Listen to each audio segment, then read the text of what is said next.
안녕하세요. 김성길 목사와 함께하는 사람 이야기 제2단원의 G7 과정입니다.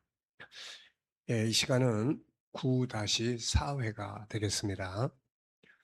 자, 우리가 분노를 관리하고 다스리고 치료하기 위해서 사전 건강 관리, 사전 심리를 잘 관리하는 단계, 여기에 대해서 우리가 5가지의 내용을 말씀드렸고요.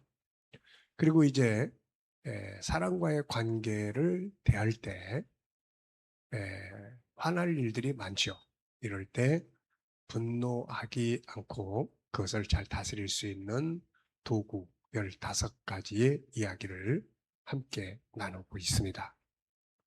자, 그 중에서 이 시간에는 14번째의 이야기를 함께 나누려고 합니다.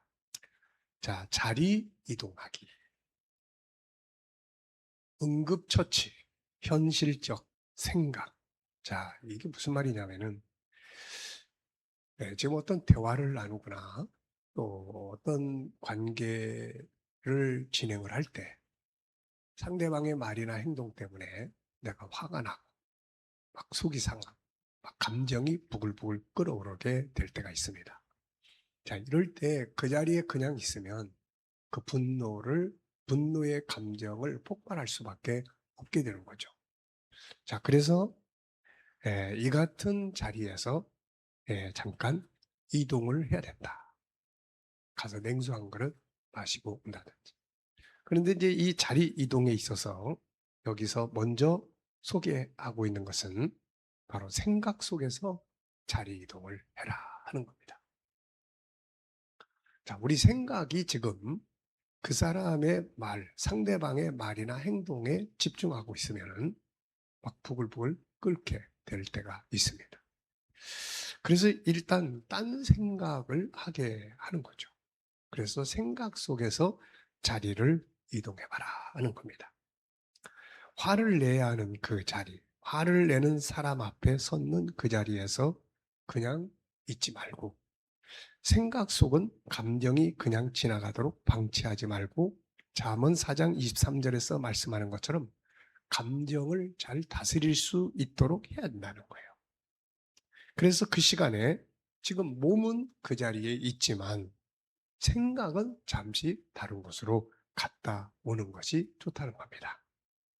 그 순간에 잠깐 다른 사람을 생각하거나 또 다른 문제를 생각하거나 고마운 사람을 한번 떠올려 보거나 또 말씀을 한번 암송해 보거나 묵상을 하거나 또 다른 상상이나 업무 후에 있을 좋은 일들을 잠깐 생각해 보거나 그 시간에 최선의 방법이 무엇인지를 한번 생각을 해 보거나 심호흡을 하면서 생각을 그 현장에서 잠시 옮겨보는 것은 그 감정이 극대화되는 그 부글부글 타오르는 그 감정이 막 덩어리화 되기 전에 해체시키는 중요한 방법입니다. 자, 상대방이 지금 나한테 뭐라고 막 이야기를 하고 또 행동을 하면서 내 감정을 막 부글부글 끓어오르게 할 때 그냥 그 사람 앞에 있지만 잠시 생각은 딴 생각을 좀 해보는 거죠. 그러면 그 감정의 폭발, 덩어리가 지나가게 되는 거죠. 자, 그래서 이런 방법도 필요할 때가 있습니다. 물론 어떤 때는 너 지금 내 말 안 듣는 거야? 너 지금 무슨 생각하는 거야? 이러면서 상대방이 더 감정을 분노하게 타오르게 만드는 경우들도 있지만 그러나 대체적으로 뭐 이야기 나누면서 잠깐 딴 생각 이렇게 할 수 있는 거잖아요. 그럼으로써 내 속에서 끌어오르시려고 하는 분노의 불길을 가라앉게 하는 것.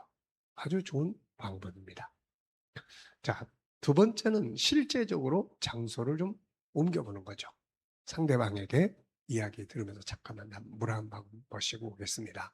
그리고서는 가서 냉수 한 그릇을 마시면서 그 시간을 잠시 피해보는 겁니다. 뭐든지 다 이 감정이라는 것은 순간적인 상황에서 발생하는 거기 때문에 그 자리에서 잠깐 이동하면 감정은 자연스럽게 가라앉게 되고 그 사이에 여러 가지 많은 생각들을 할 수가 있게 됩니다. 자, 그래서 이런 방법들이 감정을 컨트롤하는 데는 아주 좋은 방법이 되겠습니다. 자, 그다음에 이제 15번째는 단수를 좀 높여봐라. 이런 내용이에요. 단수를 좀 높여봐라. 자, 이 단수를 높인다는 것이 참 중요한 말입니다. 자, 같이 맞붙는 것은 단수가 같은 사람이죠. 단수가 높은 사람은 예, 같은 감정을 가지고 서로 막 부딪히지 않는다는 거죠. 인간관계에 있어서 내 단수가 좀 한참 낮으면 상대방 때문에 항상 속상하고 마음 상하고 상처받고 이렇게 돼요. 지는 거죠. 그런데 단수가 똑같으면은 계속 같이 싸우게 됩니다. 같이 부글부글 끓고 그렇게 싸우게 돼요. 근데 내 단수가 높으면 상대방이 그런 말을 할 때 이렇게 잠시 생각을 딴 데로 옮기든지 아니면은 그 선택에서 잠시 내 생각 속에서 가장 최선의 방법을 찾아낸다든지 아니면 그냥 저 사람이 오늘 기분 나쁘구나 하고 지나간다든지 아니면 그 사람을 좀 더 높여서 그 사람의 가치를 높여줌으로써 감정을 이렇게 좀 부글부글 끓어오르는 상한 감정을 스스로 낮출 수 있도록 한다든지. 그래서 이런 부분들이 바로 단수가 높은 사람들입니다. 아이와 부모가 대화를 해도 단수가 똑같으면 나이는 부모가 많아도 계속 싸우게 되는 거고 단수가 높으면 안 싸우고도 설득할 수 있고 또 받아 넘길 수 있고 그의 평화를 만들어갈 수가 있게 됩니다. 요셉의 형제들보다는 요셉이 훨씬 더 단수가 높은 사람이죠. 그 형제들은 요셉이 얄밉다고 팔아먹었지만은 그러나 요셉은 그 형제들의 자녀들까지 보살필 수 있었던 거죠. 자, 이런 것들이 바로 단수가 높은 거죠. 십자가에 매달리신 예수님도 보면 자기를 못 박아 죽이는 자들을 용서하는 거죠. 이 단수가 엄청 높은 겁니다. 그러니까 사람들이 그걸 보고서는 그분 앞에 머리를 숙이게 되는 거예요. 단수를 키우는 것이 아주 중요합니다. 자, 여기에 보면은 전에도 소개했습니다만은 좋은 이야기 하나가 실려 있어요. 20년 전 이 심리학자 한 분이 있었는데요. 그분이 택시를 타게 됐습니다.